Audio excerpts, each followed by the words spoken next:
So, hello, this is Eva Clark of Healing Multiple Sclerosis. Now, today I wanted to really look at what is the difference between managing your MS and thriving. And this came about because some time ago I had a client, not with MS, but they had worked with me quite a while before with something autoimmune, and they came back because they had broken their leg and it wasn't healing. The bones were not mending. And so she wanted to know, is there something up that my body doesn't want to mend? You know, the bones won't mend because my doctor's saying if it doesn't happen, we're going to have to do surgery. And so they wanted to check in. And so we did trance. I'm a hypnotherapist. So we went and talked to her cells and her bones, you know, and asked what was going on. And when she was in that space, what she was seeing over and over was like a cartoon from the 40s of like some zoo animal. I don't know if it was a donkey or something that kept falling and kept falling and kept falling and kept falling. And all the other zoo, animals were laughing at this creature, right? Who'd fall and break his leg, fall and break his leg, fall and break his leg. And so we realized, talking to this animal, this cartoon, that he was really, really embarrassed and ashamed for having fallen. You know, he felt like a failure. Can't believe I fell, and I fell in front of everybody. How embarrassing. And that was what was keeping her body with not healing. It had closed down. She was embarrassed. She didn't want to talk about it. And and it was really creating problems in the body. So I thought, that's interesting. It's like, what about her not being able to deal with and not dealing well with the accident was causing her body not to heal? And so sometime afterwards, I was reading the book of Bruce Lipton, The Biology of Belief. He's a cell biologist who studies cells and what creates healing in cells and how do cells regenerate and what part of the brain, where's the brain in a cell. He's actually really, really changed how we see the body at a cellular level. He's really brought in quantum physics into that level of, of seeing how the body works. And what he said, which I thought was really, really, I think will give us a really good visual. Let me share my screen. He said, our cells have two main statuses. They will either be in protection mode, which we call fight or flight, but it's really in this mode that you're kind of being a little protective or you're fear-based. That embarrassment she was having, it was like, she was closing herself down. When there's a lot of tension in your life, maybe there's arguments, or there's too much business. Like, oh my God, I got to get this done. I got to get this done. When we are in that state, our cells will actually close down to the environment, and they will be utilizing the vital energy of the body, and they will not generate. It's like they're on action mode. So they want all the energy to make sure they're available for doing things, for getting out of the way, etc. Bruce was then saying that the way that our cells regenerate, and the thing is, we have to regenerate billions of cells in the body every year, every day. And in order to regenerate, we need to be in, our cells need to be in a very open state, right? Receptive to the environment, taking in nutrients, renewing themselves, doubling themselves, right? Creating new cells. And this state he called thrive, that it was important for the cells to be in thrive mode to the whole environment, the body, because that was the only time that we were in that mode to regenerate and renew. And of course, my client, for those bones to mend. And what Bruce was saying, which I thought was really interesting, because this client was saying the same thing. She's like, I'm getting enough sleep. I'm eating all organic. I don't know what I'm doing wrong. Bruce Lipton is saying that to remove the stressors to do the right things that you're supposed to be doing, to cope, to manage, is not enough to create regeneration. It only helps to keep it from getting worse, right? To keep the body from continuing this protective mode, because when it's in protective, it just uses the energy. Cells die because they're being used, but it never goes into regenerating. There was a really good research actually on this. I don't know if you guys have heard about this. It was like in the 50s. I tried to find it for today and I couldn't find the research. I think it was either in Romania or Ukraine. There was some studies done because it's very, very known that children die in orphanage. When a child is left in an orphanage instead of given into foster care, they die. I mean, in the 50s, it used to be almost 100%. And there was no sense to it. They said, well, wait a minute, we're doing all the right things. We're feeding the babies, we're changing their nappies, we're putting them in the bed, we're making sure they're getting naps. What is killing these babies? And the study, as they were doing it, they realized what was happening is the body was not thriving, because our bodies, be it children, be it now, our bodies thrive through connection, through touch, through pleasure, through playing, through laughter, through sensory stimulation. And so this research paper was saying, some of these orphanages had 500 kids in it and there was no noise. You go to a normal school and you have 500 kids and you've got them screaming and laughing and running and and doing things. These kids were not getting that joy of life. And that's what was actually killing them, to the point, as I said, in the 50s, it was almost 100% of children, be it in an orphanage or any institution, including hospitals, were dying at a rate of almost 100%.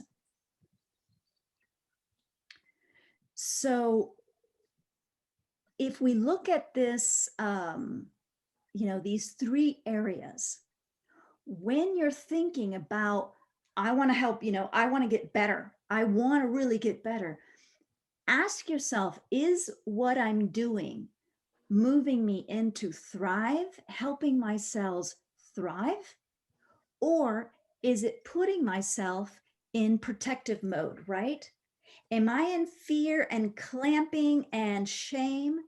Or am I welcoming? Am I doing things that nourish me? But nourish me is not food, right? Nourish me is something much deeper.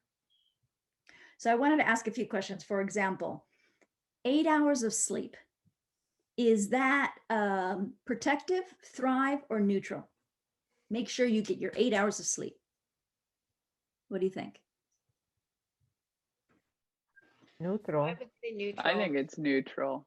Yes. How about playing the piano or the ukulele for self-satisfaction? Is that protective, neutral, or thrive? I say thrive. Thrive. Yes. How about meditation?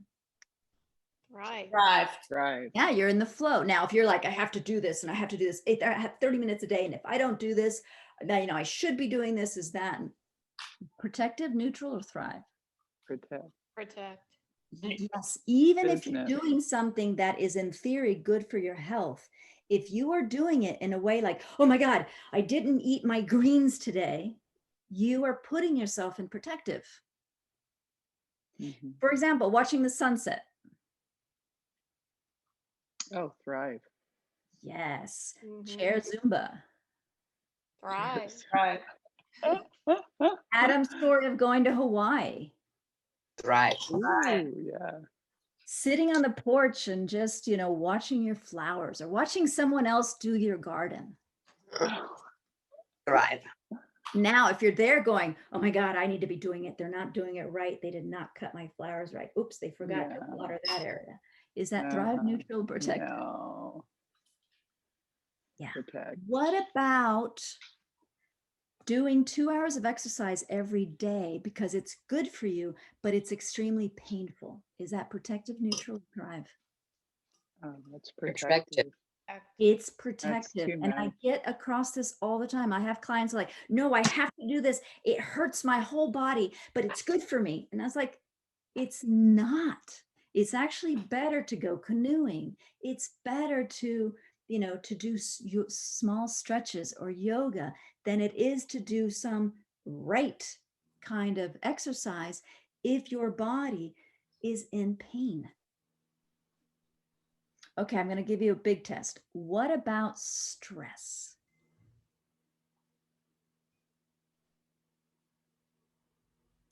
Bad. All right. Protective. I will. It's protective. It actually depends. It's usually protective. However, there's this great video, and I will link it online on YouTube, a TED Talk, which is called Stress is Your Friend. And it's a woman named Kelly McGonigal. And what she discovered is if you are stressed and you're believing, oh my God, this is so bad for me. I don't have time. Oh, this is terrible. I shouldn't be this stressed. You will actually be in protective mode and the possibility of heart attack, stroke, etc., increases by 4 times, right?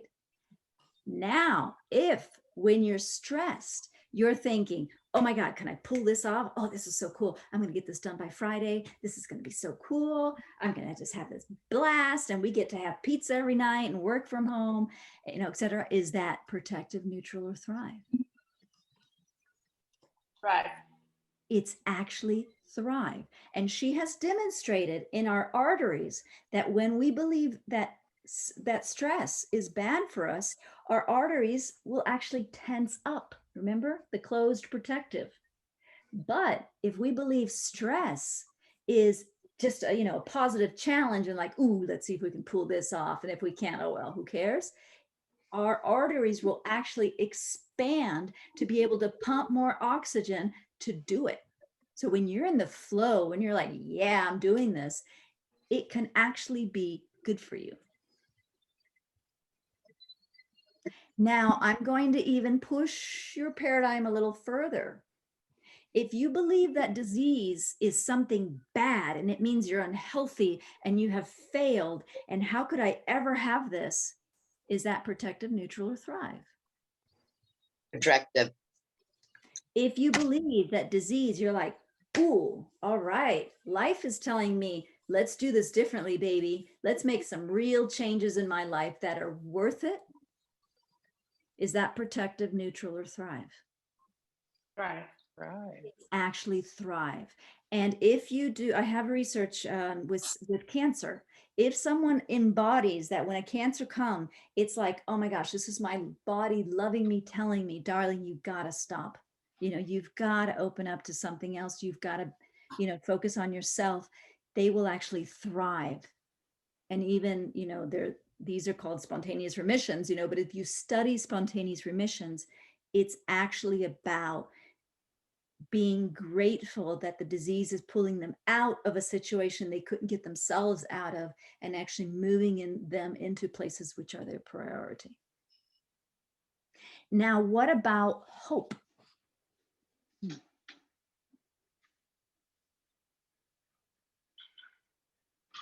Neutral? I don't know. What would change? What would make hope a protective, and what would make hope a thrive, and what would make hope a neutral?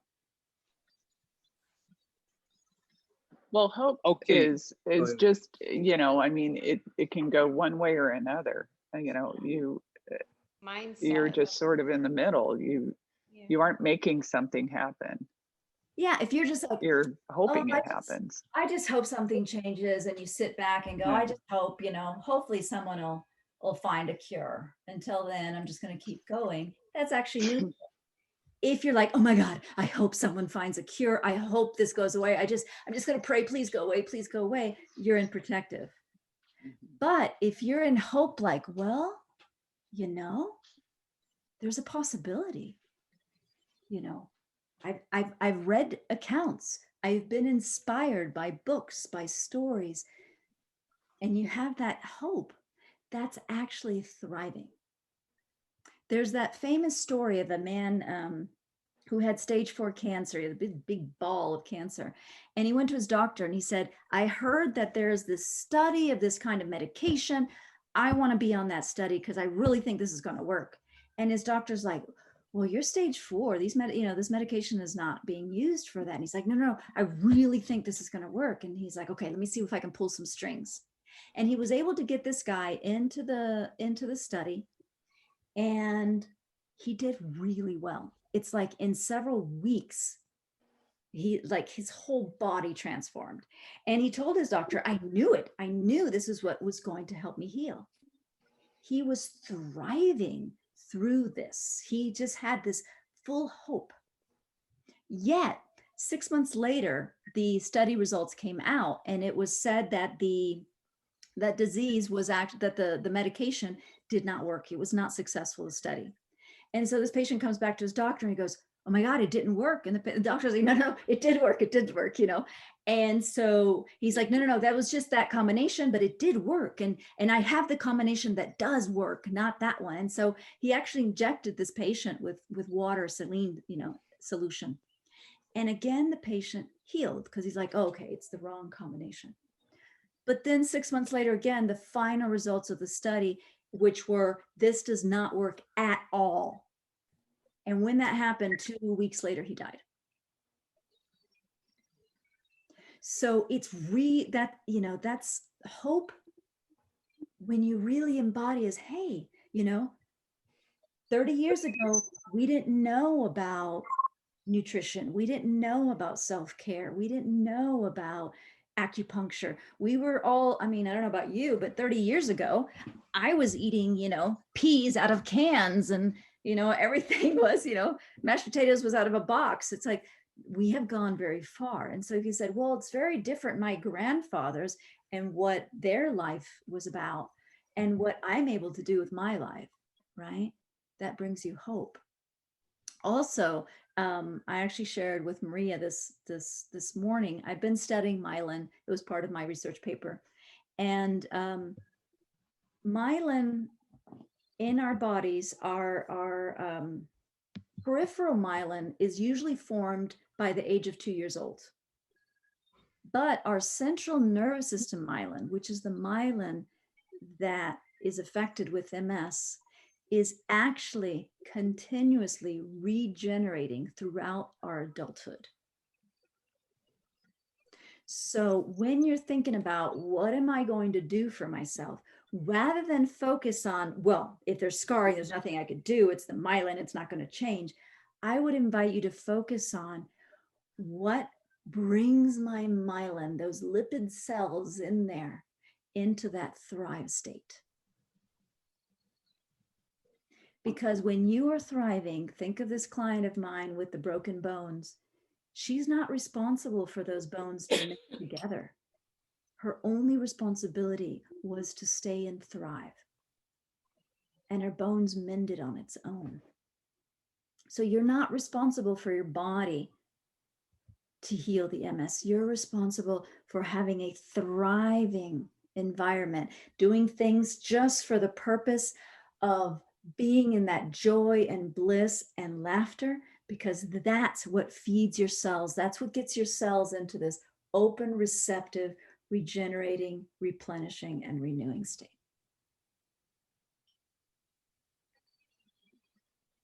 All right, any questions? So that's why kids get so much faster.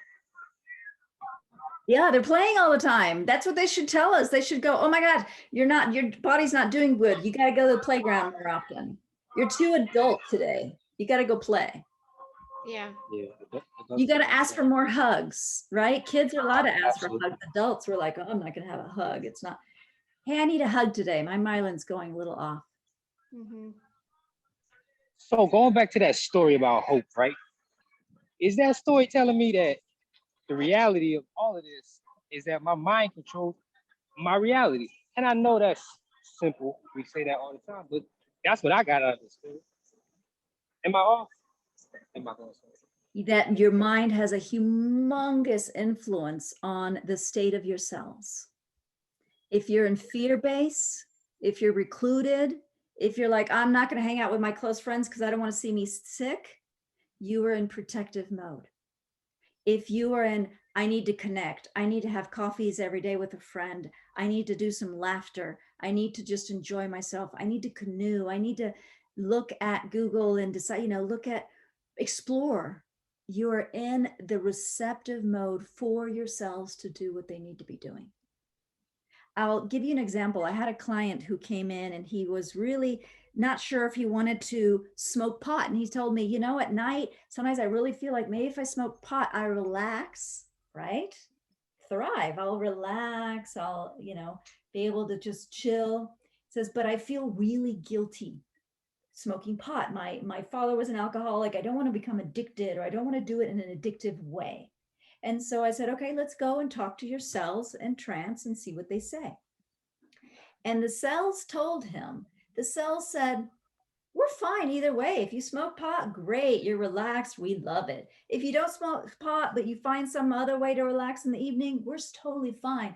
But the cells said, the problem is you're on the fence. You gotta decide. Being on the fence is stressful.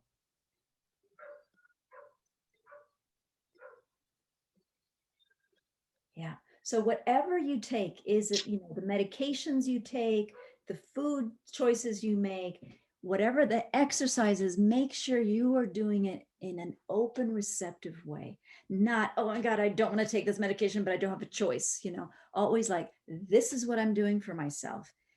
This is the exercise I'm doing because it feels good. And I notice my body just thrives with it. Because that's the difference between managing or thriving. Let the body take care of the rest.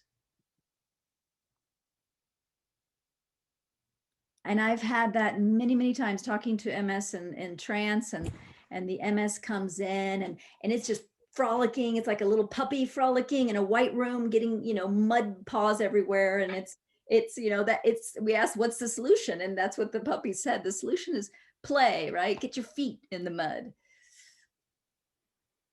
Right. Get out of your own way. Get out of your own way. Don't consider disease as bad, right? It's like someone has cancer that's not bad. They didn't fail. It's just their body just said, hey, enough already with this pushing in 14-hour days and feeling like you have to be for everybody and you have to take care of everyone to make sure everybody else is happy. It just says enough. It's a positive challenge. Think of stress. It's a positive challenge asking you to live authentically, originally. Listen to those, what you wish you were when you were a kid kind of thing. When I was a kid, I was, people say, what do you want to be? And I said, I'm an inventor, and they look at me like, what? I'm an inventor. And as long as I'm in inventing mode, I have to invent something once a week. That creativity part of me needs it. I'm in a good space.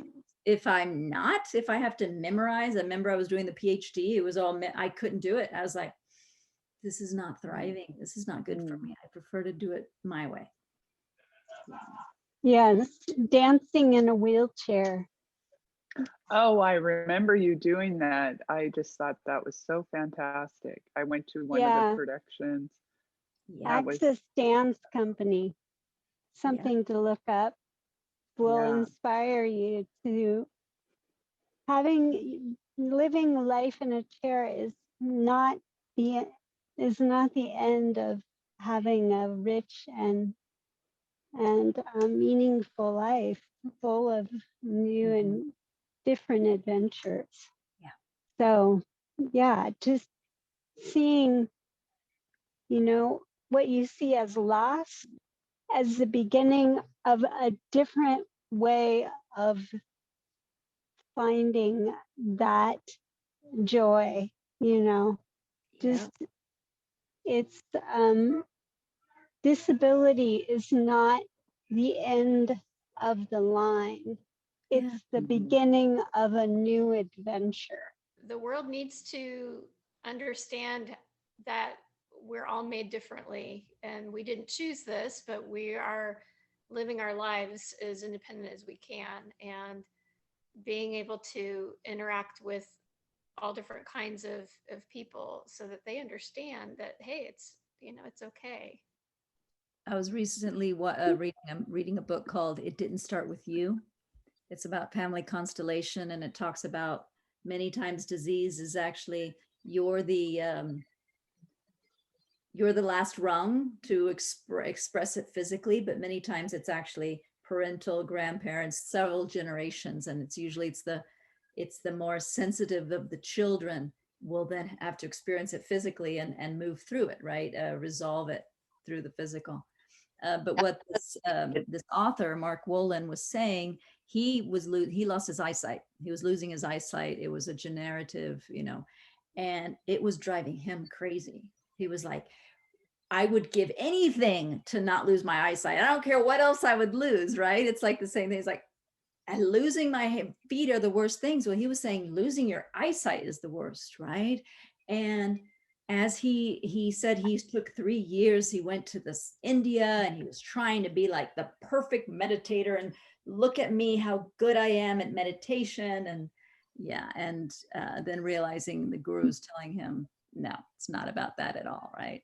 It's about going home. It's about repairing your relationships with your parents. It's about having some joy and bringing in more love, And he said when he let go of trying to resolve his blindness through doing, the perfect everything, and he really focused on the connections and healing his past and doing those things and finding those thrives, that he now has 20/20 vision.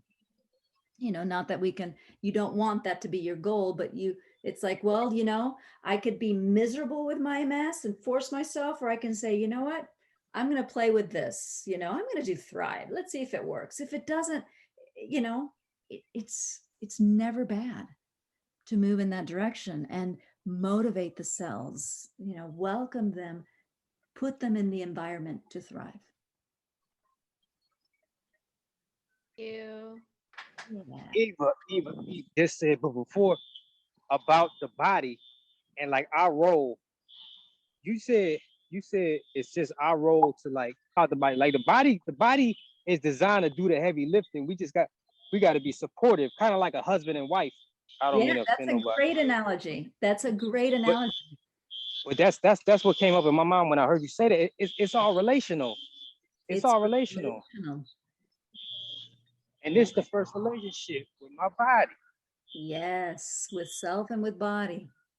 Is this Very a cool. healthy, thriving marriage or not?